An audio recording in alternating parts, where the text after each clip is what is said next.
It's not missing breakfast, it's missing lunch. And then it's like 4 o'clock and you're like, why do I feel like I want to pass out? Right. And then you kind of end up with that sumo diet, right? Where you don't eat all day, then you just have way too much dinner. And then you look in the mirror going, hey, why don't my pants fit? Hey, this is Buzz Bishop, and you're listening to the Don't Change Much podcast. If you've ever wanted to eat better, feel better, or just get a straight answer on the subject of food, well, this is the episode for you. We're honored to welcome back Caitlin Boudreau, a registered dietitian from TELUS Health MyCare, and introduce our newest guest, Toby Hargrave. Toby's a film and TV actor and award-winning veteran of the comedy stand-up circuit, and he's also a national champion with the Canadian Men's Health Foundation. In this episode, we'll explore some of the most popular healthy eating topics for men, hear what motivates and challenges Toby, and learn how a dietitian connects food with well-being. Stick around for a taste of what you can start doing to eat healthier. Toby, we're talking food. We are. How are you doing? Good. I know already, I'm right? hungry. Time You out. said that. You're the primary cook at home. I love when busy dads are the ones who look after everybody. You had restaurant industry experience. So you got a couple of young kids. What's a typical meal at your place? What's your typical meal? Boy, I tell you what, breakfast is pretty straightforward for the most part. Cereal, something to get the kids out the door. I tend not to eat breakfast. I'm not an intermittent faster. I don't know enough about nutrition to make that decision, but I tend to eat later in the day for my first time. Lunch is a complete, who knows? It's always the kids are at school. We're running around doing our thing. But one of the things that I love in our family is every dinner is together and we sit at a table and we have a family meal. And that meal is typically, and this is something that I'm actually happy with. We always talk about making changes. And I think that's important to make those changes. But it's also important, I think, to celebrate some of the things that we do well. And that's one of the things that I'm really happy with in our house. So our food really comes from the outside of the supermarket, right? So Whole Foods, we start with potatoes and meats and fish and vegetables. And then I put those through my magic process and out spits hopefully a delicious dinner. And that's really important to me. We don't use a lot of processed foods in our house. We don't, there's some canned goods like tomatoes and beans or something like that. But I think if there's one problem that I have in our house right now is that I overcompensate. So growing up as a kid, we didn't have a lot in our house. We had a pretty empty fridge a lot of the time. And I seem to have gone overboard. That will never be a problem again. I have the world's largest fridge, apparently. We have a huge place to keep all our dried goods. So that's been really good. I think one of the problems we have is snacking. Yeah. But a typical meal in our house, generally speaking, I would say is whole food, cooked from scratch, not a lot of processed items. Generally. But that's a great way to do it. And everybody sitting down together kind of slows things down and it's not a rush and back out the door. So when you were growing up, you were fit, into bodybuilding, you were canoeing across polar caps or whatever, however you describe what you were doing, climbing mountains. How are meals different with a family than from when you were doing that? Oh, I think fundamentally different. I mean, in some of the outdoor orienteering and things that we did, I could past the Arctic Circle. This is my old life, back when I was working Velth back then. Through the BC interior, a lot of hiking and dog sledding and these sorts of things. You're limited there. It really comes down to nutrition, like lunch with a cup of granola and a chunk of cheddar cheese, and breakfast was porridge done over the fire, and dinner was normally pasta. So you lose that flexibility. And when you're weightlifting training, I was quite young. I was getting into bodybuilding in my late teens, 16, 17, 18, and I was in a really bad accident that took me out of that. So at that point in time, nutrition didn't play a big role. I was just that 18-year-old who wanted to lift heavy things. You're just like, whatever. And you just want to keep eating. You're eating enough at that age where you're fueling the muscle growth, and you recover instantly from everything apart. And now I just hurt myself sleeping. I don't know. It's falling apart. Caitlin is in with us as well. She's our registered dietitian. Coming up, we're going to do a little bit of a session with her. But Caitlin, what's your first reaction to hearing how Toby likes to do a family meal? I love it. I'm a huge fan of it. I really try to do it with my own family and I've got 2 little boys. So yeah, I think it's critical. It really is. Not even so much for like what we're eating, but just sharing that meal together. And Mhm. kids learn a lot about, Yeah. what to eat and how to eat from watching us. So I think it's a really valuable experience. And yeah, I recognize with a lot of my clients, they don't always have the ability to do it every single night, and that's okay. But I think Mhm. whenever you can do it, even if it's like a quick little meal together or a breakfast or something, I think there's always value in it. I want to talk a bit about Mhm. doctor's visits and stuff like that, Caitlin. When I go and get my annual checkup, there's a lot of questions on family history, high blood pressure, cholesterol. Blood work measures this, which means I'm often reacting to what's been going on instead of getting ahead of it. How can diet help us be proactive to answering these awkward questions from our doctor?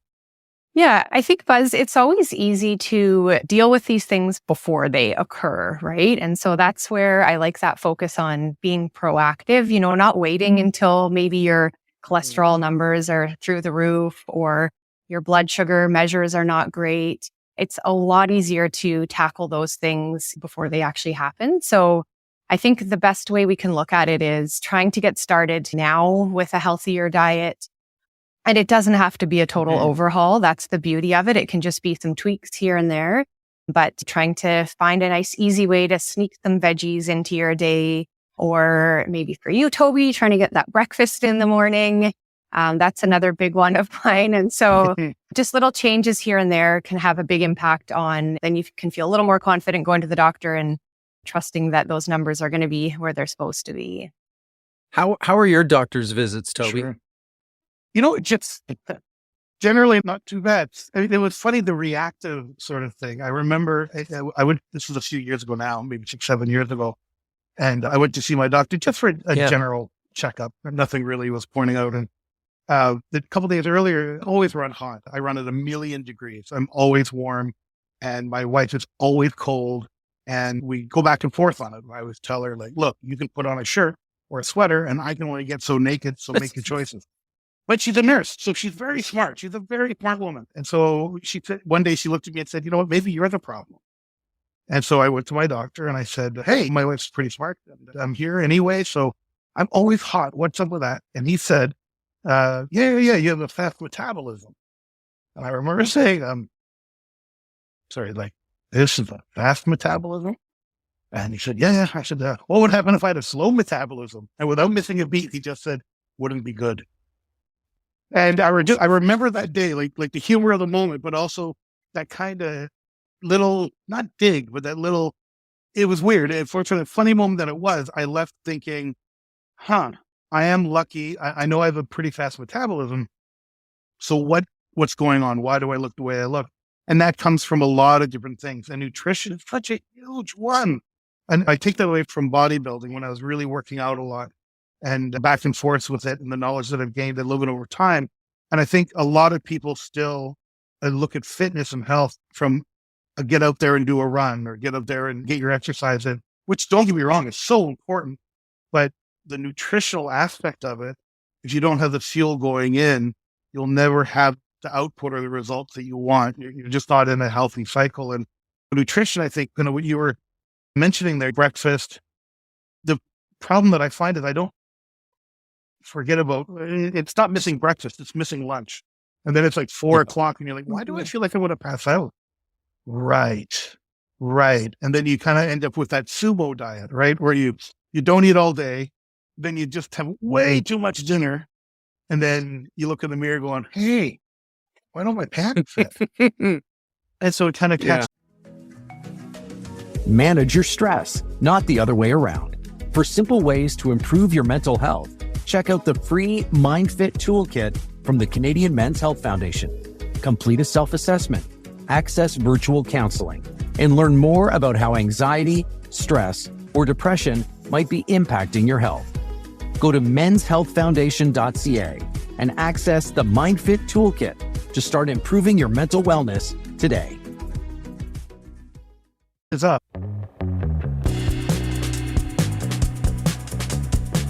This is probably a good time to go in and do this session. I think we've laid a little bit of groundwork here. Now, Caitlin, you're a registered dietitian with TELUS Health MyCare. I know what a mental health therapist or a physical trainer does. I don't really know what a dietitian does. So maybe you can walk Toby and I through what a session with a dietitian might look like. Yeah, I'd love to. And Buzz, I think most folks are in the same category where they're just like, I've never done this before. I don't know exactly what you do. So let's get started. I guess Buzz, Toby, maybe we'll start with you, Buzz. But yeah, curious what sort of nutrition goals or even concerns do you currently have that you're working on? Well, I mean, it is all stuff that stems from appointments with the doctor. When I went in the fall, I had high blood pressure. I'm probably about 50 pounds overweight. And while I can motivate myself to do exercise, my wife brings bad things into the house. See, look like how I shift the blame. She says, "Don't touch it. It's kids' food." And I'm like, yeah, but it's there. So yeah, like this afternoon, I might have had a cinnamon bun for dessert after my lovely bowl of lentils. But so that happens on occasion. So that's some more guidance and barriers on the bowling alley sort of thing would be good. Well, what you described is pretty common, having that knowledge there, but just struggling a little bit with how to apply some of these nutrition principles in practice. Well, Toby, I mean, I could shift it over to you, but I think the next step in our conversation is typically like, can you take me through a typical day of eating for you and walk me through that? For me, I would say my day starts with a coffee or two. I'm not a huge coffee drinker, but as I'm getting older, I notice the coffee I do drink is far more important and mandatory. I typically don't start eating or maybe have anything to eat until noon or 1 in the afternoon. And that will typically be, there's a whole wide range. My first meal almost always comes from the fridge. It's either leftovers from the night before, or it may be eggs and some hash browns or something like that I'll make. And then I'll be fine throughout the evening, through the afternoon and into the evening. Then I generally start making dinner about 3. We have dinner about 5:30 or 6, and it's a big gathering around the table. And that's always just a big meal. Maybe one of the things, we're introducing vegetarian days, maybe once a week or so, because we have that typical, maybe North American, right? That guys, there's meat, and then we got some veggies around it. A really good selection of veggies. We do a lot of greens, so beans. Let's see, what do we have? Beans, Brussels sprouts. We love Brussels sprouts. We love asparagus. I try to keep a lot of greens in there because I have this illusion that's better for me somehow. And that offsets the 12 ounces of steak I'm about to eat. And I've even shrunk that down. And then really where things start to fall apart is in the evening. So when the kids go down for bed, I'm not a sweet guy. This is all meat and potatoes. And I'm the savory fella. And so that's kind of where I start. You sit down to decompress. And there's nothing like thinking, oh, you know what? I'll have some nuts and bolts in a bag. These are my treats. I love these nuts and bolts. And then you're halfway through the bag of nuts and bolts and you look over and realize, what's an empty bag of nuts and bolts? Oh, dear. I've already forgotten I ate one of those. Yeah. So trying to pay attention to that and balancing that, but also trying to decompress and not self-medicate, but kind of reward. It's that comfort. Yeah, it's that comfort. Definitely. I think, that sounds like very typical. I shouldn't say typical, but one thing I heard you say, Toby, is that the evening is the problem. I can't tell you how many times I've heard that one before. But I also noticed that you said breakfast may or may not happen. And a really common one with men that I hear is lunch. Like, oh, I missed lunch, or sometimes I'm just too busy to eat lunch. And so I'm wondering if you notice any themes there in terms of that evening time feeling so hungry. Is there maybe a pretty big gap? Just wondering if you're noticing any trends that you have of like how frequently you're eating, because it sounded to me like you might have a pretty big gap there between your breakfast and your dinner time, or skipping meals. And then that sumo eating that you described where it's like you're voracious and can't stop eating. So that time frame, I think one of the challenges that we have is, for us we live up on the Sunshine Coast, just outside of Sechelt. And so we don't have a lot of the variety of places to go to eat that you might have in Vancouver. And so when you're racing around, you're running around, taking care of whatever you have to do throughout the day, boy, oh boy, up there, there's not a lot of really, I mean, maybe there aren't really a lot of really healthy places anyway to stop, but there's a McDonald's or an A&W or a Tim Hortons or a Starbucks. And I really try to stay away from those places a lot. It's never been that kind of food that I enjoy, but it can be really hard to find a snack, and it's really hard to prepare. You go out, you get carried away, and before you know it, it's 3 o'clock and the day just seems to get away from it. So then dinner, you have that dinner, but it's just snacking. I'm pretty responsible at dinner, even if I don't eat. But boy, oh boy, I tell you that snacking is what gets me. Yeah, I think the snacking in the evening is a really tough one. And really what I try to illustrate for clients too is if we don't eat enough earlier in the day, so we skip the breakfast because we're busy, or we're head down in our work for lunch, so we don't take that break and eat, it all tends to catch up with us at some point. We could look at maybe restructuring your day a little bit, not your work day, obviously, can't control that necessarily, but looking at trying to get some more protein in spread out throughout the day to help fuel you so that you're not reacting to, oh my gosh, I'm hungry all of a sudden and I only have McDonald's in front of me. But yeah, Buzz, I don't know if you notice a similar thing at all with sometimes being a little bit too busy during the day, not taking that time to eat something, and then having it catch up with you. Often, I will say in the evening is a common time. Yeah. There was a time in my life where my wife and I did an LA weight loss program. I don't think they're around anymore, but the thing that it really taught me, and whenever I'm trying to focus on my nutrition, I bring it back, is small meals throughout the day. And one of those things where you find yourself eating so much and yet you're losing weight. And so it would be 5 or 6 meals a day that we would have. So in my cupboard for my snacking, I have mixed unsalted nuts. And when I feel like I want a snack, it's, almonds, pistachios, cashews, and walnuts are all in there. And I just try to have tiny handful, like maybe a dozen, or carrots and snap peas. So trying to reach for those sorts of things instead of chips.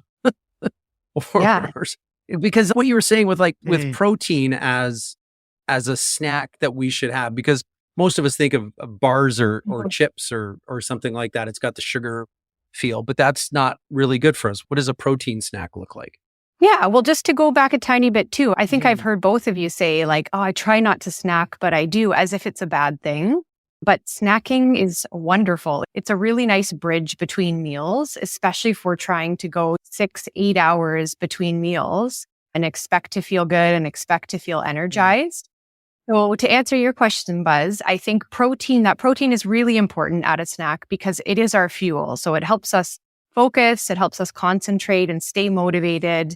It helps us to feel a bit more energized as well. And I'm talking things like, the nuts that you just mentioned, 1/4 cup is a really good serving size. So that's like a small handful.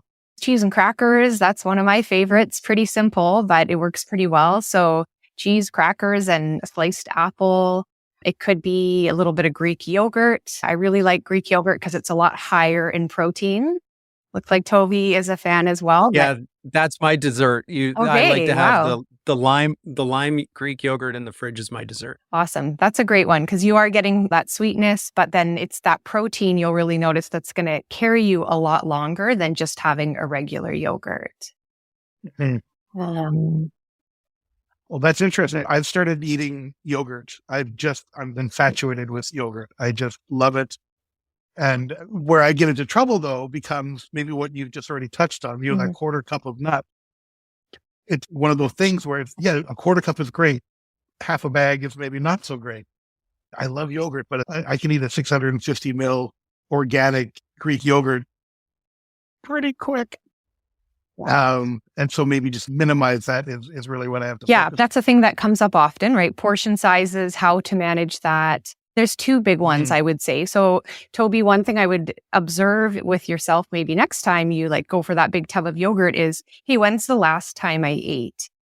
Because I would suspect if you had eaten maybe 3 or 4 hours before, I would imagine that you may not feel that need to eat, quite so much of that yogurt. But if it's now all of a sudden it's been, 6 hours, 8 hours, and you haven't eaten, it's really hard to fight that. That hunger is a pretty strong driver for how much you're going to eat. So paying attention to the timing of your eating is a big Mhm. one. And then the other part is maybe scooping it out, right? Because we all Yeah. typically, if we have a big bowl of something in front of us or giant plate of food, I think many of us have grown up to believe that, okay, finish everything on your plate, eat that whole serving of whatever. So scooping a reasonable amount out, you could measure it a couple times to even be able to eyeball what is a quarter cup of nuts, what is 3/4 of a cup of yogurt, put the rest away, go sit down. And if possible, try to take those 5 minutes or 10 minutes out of your day to just pay attention to your eating, put away the distractions. That can also really, really help with the portion sizes that we're eating. It's really funny how just in nutrition and anything in life, how you're in some aspects, you're doing something really well and you just never bring that over to this other side. So what I really heard there was portion control. So steak, I used to just buy those big steaks at Costco and throw them on the barbecue. And I cut one and a half for the kids and one and a half for my wife. And then I'd eat the big one for myself and maybe the other half that was left over.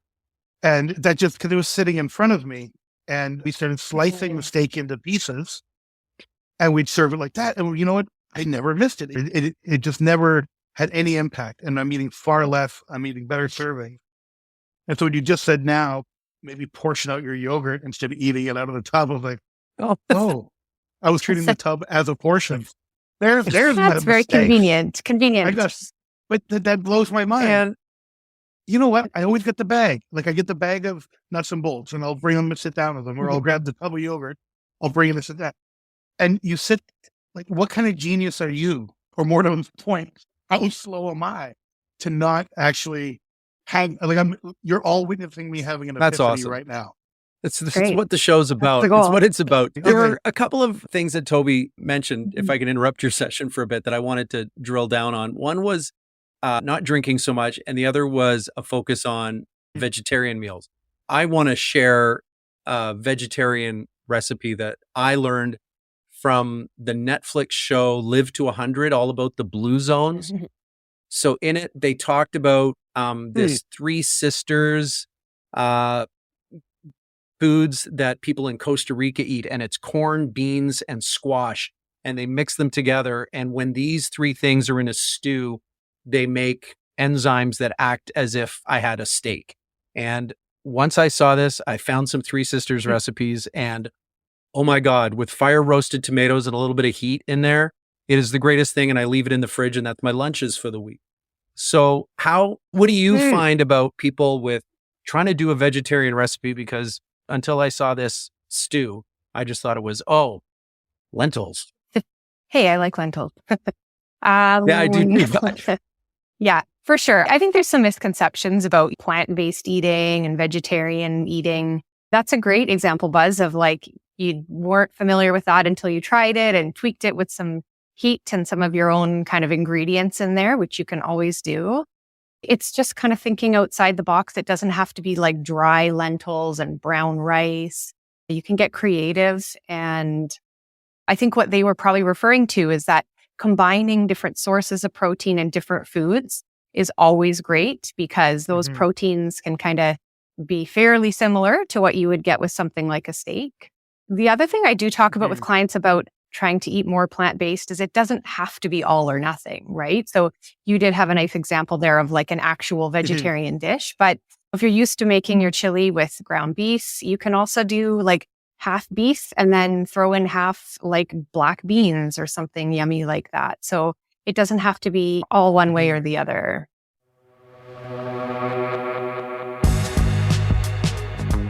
What's your favorite veg recipe, Toby? I'm a big YouTube Yeah. fan, and anything you want to learn how to do is on YouTube. And so there's a couple of people that I follow. There's Food Wishes, and there's I wish I could remember her name right now. She's an Indian chef. She's wonderful. She just has these wonderful and chickpeas. Oh, I'm into chickpeas, and I love spice, and so that's a dish that we make a lot. We will maybe even just do like I'll make a tomato biscuit home, and then have some grilled cheese with it or something like that. And what I love is including my kids. It's funny for all the failures that we're dealing with now as adults, because we were raised in this world of like, are you full? Yep. Eat more. You got to eat more until you're like so full. And I'm kind of the lost cause. I will, maybe not, but I'm feeling like my journey now is really with my kids and teaching them a love for food and how to cook. And not, are you full? It's, have you had enough? And that's really important. You don't have to be full. And they get to enjoy things like chickpeas and black beans you were mentioning and all these different varieties. And there was that moment as an aside when you wonder as a parent, like, am I a good parent? And I remember the first time my daughter asked for more asparagus. And I remember thinking like, well, maybe I'm doing okay. Yeah, no kidding. Maybe. Hey, you got them on I'm Brussels just gonna sprouts, keep man. You're farming on doing the celebrate- fine. Oh, Brussels sprouts are so good. But kind of what you're saying, I'm trying to bring more veggies, green. I don't know. I keep getting stuck on green ones, but I love roasting them in the oven and bringing them out and just trying to add more to the plate and keeping that protein there. We almost always have a protein during fish, beef, chicken, pork, but it's become so much smaller. It's you don't need this huge piece of meat sitting Yeah. there. And I'll just Maybe say, plate makeup is what you would talk about, right? yeah, exactly. I think that's such a great illustration, Toby, that it doesn't have to be all or nothing. You don't have to cut the meat out or do away with it entirely. Mhm. It's more about like bringing more of the veggies in. And if Mhm. you do that naturally or explore some great like ancient grains and things like that, naturally, if you do that, you're going to find that Mhm. you're going to be eating a little bit less of the meat anyhow, because you're filling up on some of these. So Mhm. So is this how a session Yeah. goes? You have a plan and then it just gets sidetracked with everybody sharing recipes? it's maybe not a typical one, but the idea is really that we're going to identify what goals you're working on. And it doesn't have to be a specific concern you have. That's another misconception about seeing a dietitian is it may just be, hey, I'm not sure if my diet is where it should be. Can we chat about it? There's always something we can talk about that might help to improve it a little bit. Yeah. And then we just really, my job is to walk alongside you. It's really not to tell you all the things you're doing wrong or food shame you. It's really kind of exploring things with you. And often clients have those aha moments, Mhm. as Toby did, of like, oh, yeah, I never thought of that because I've never taken the time to actually think about these things. And that I think that's what it is. It's taking the time to think Fascinating. about it. It's what we talk about with mental health. It's what we talk about with Don't Change Much. And food is just something we kind of all take for granted. But when you talk with somebody who is an expert and who knows it, well, now all of a sudden you're coming at it from a more responsible angle. I don't know. And you come up with better ideas Mhm. and on how to do things. Yeah. Just talking. Exactly. Talking about it and talking about it with someone who is a credible expert. I think that part is important just because there's lots of supposed experts Oh. out there on nutrition and we're inundated with a lot of myths and misconceptions about trendy diet, fads and things like that. So dietitians, our job is to be as evidence-based and credible as possible. Well, let me throw some fad stuff at you. Is there a better diet when it comes to Atkins, paleo, keto, Mediterranean? Like what is the best? Yeah, when I hear Mediterranean, my heart swells a bit. It is a good one. We call it a diet, but it's an approach to eating. It's many different diets, obviously, in many different Mediterranean countries. But I'd say that's a favorite one of mine and probably a lot of dietitians out there, just because it's stood the test of time. And it's really simple in terms of, whole foods, whole ingredients, a nice variety of foods. That's a huge Mhm. part of the Mediterranean diet is that it's not isolating or taking out this whole food group. Lots of plants in there, fish, olive oil, nuts, seeds, lots of the great foods we've talked about already. And so it's a really Mhm. great place to start, I think, for a lot of folks. My wife came home with organic cream cheese this week and I just went, "What? Organic? Is it worth the extra 10, 20?" She said it was a smaller package and it was cheaper, so that's why she bought it. But I just went, "Really? Organic cream cheese?" Yeah. So, organic, is that legit? I guess depends who you ask, depends what your goals are. But I will say as a nutrition person, no, I don't really subscribe to it. I think there's much better ways we can spend our money and focus on like local. I'm a big fan of like trying to buy locally sourced foods as much as possible. So I tend to shift folks a little bit more to that side when it's possible. It's obviously not always possible, but I think we're maybe getting a little bit past sort of the organic food trend for the most part. My favorite kind of organic is the one that comes from the backyard. I call it, the 10-step diet. I'm going to go get some spinach, some carrots, some potatoes, That's my organic, right? Mhm. Now, do you have a garden up there on the Sunshine Coast? You have Yeah. to have a huge one, right? You know what? We have a half-acre property, and I have very little garden space. It's all in trees, but one of the I really enjoy herbs. We Yeah. have a herb garden. We have a lot of local, and actually, funny enough, there's a wonderful group called the One Straw Society, and they're up on the Sunshine Coast, and they put together a food basket from all the local farmers up there, and it's like a one-stop shop. And so we just yesterday, I purchased my food basket for the summer, and every Friday we go and pick up our fresh vegetables, and it's all locally grown and produced. And I really love it. I'm not a huge organic fan. When I say organic yogurt, it's simply because Yeah, that's yeah. the one I like. It's the texture, the taste is great. But you touched on something that I've always kind of fought with because, especially on YouTube, I don't know if you're aware of this, everybody's an expert. And I have We're seen on some YouTube great right advice now. out there. Right. But no. But we Oh, know what okay. we're All right. talking Yeah, about. yeah. That's- We do have an expert. So at least one of the Right, three yeah. of us does, right? Which is kind of what I'm wondering about is that when you watch these programs and you get they have great guests and there's a good conversation, and then the guest says something really, it's hard to distinguish what's good information and what's bad information these days. And so even like, where would I go to find good information? To somebody like yourself, but if I don't have the financial resources or the wherewithal to see a nutritionalist, how do we navigate all this? It seems overwhelming. Every second day, it's a new thing that we have to Yeah, do. definitely. I think with more information out there, it has just gotten more confusing for most people. I'm not going to lie. When I Google Mhm. nutrition something to check, get up to speed with something, I often put dietitian at the end of it because you do want to find your information Oh. from dietitians. Ideally, like I would say, we do have the most training in nutrition. So always checking the sources, right? If it's coming from someone who's selling their very expensive supplement or their diet book, you just want to see who's giving the information out. And I'm obviously biased, but I do tend to prefer nutrition information that's coming from either like a reputable scientific journal or from a registered dietitian. Well, let me toss this plug in here, guys. The Guy's Guide to Healthy Eating is coming out again. And I know, Caitlin, you're working on that with Chef Ned Bell, who's going to supply some great recipes. So don'tchangemuch.ca is where the experts are, Toby. The Guy's Guide to Healthy Eating dropping. And so that's where you can get it. Well, la-di-da, did that not work out for a good segue? Hey, I Appreciate love it, man. One thing into another. Take that handoff right for a touchdown. Yeah, This has perfect. been a great conversation. I really appreciate your candor, Toby, and your expertise. Put the dietitian at the end of it, Caitlin. It's been a great conversation. Podcast is Don't Change Much. So let's talk about it. I know you've embraced that theme with the Canadian Men's Health Foundation as a champion for many years, Toby, but what motivates you to want to make simple, little, regular changes? Boy, it'll be different for everyone, right? But the big one for me was kids.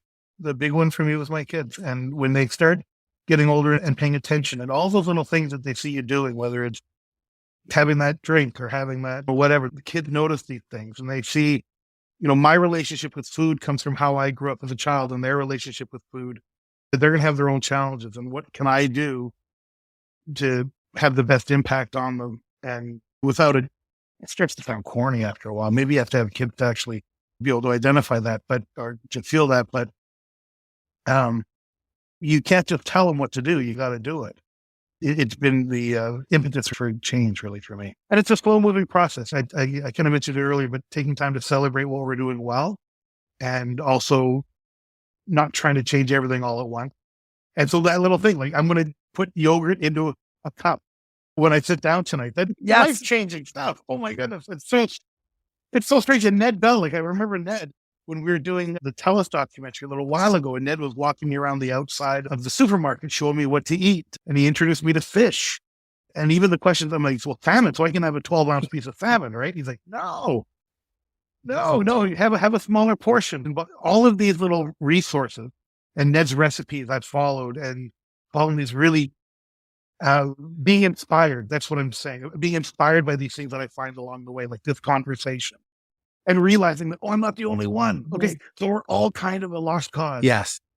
Oh, that takes the pressure off. Okay, good. Caitlin, what about you? Does seeing reactions like Toby gives you motivate you? Yeah, it really does. That's my favorite part of my job, I think, is working like with folks like Toby or just regular folks who have the same struggles that we all do with having busy lifestyles, trying to eat the best they can, trying to feed their kids the best they can, and just keeping it really, really practical and realistic and trying to plan ahead. I think that's probably one of my small changes that I'm trying to do a little better with is great day to day, but if you go traveling or you go out of town, trying to just plan ahead a little bit, pack a few healthy snacks with you and don't get caught off guard.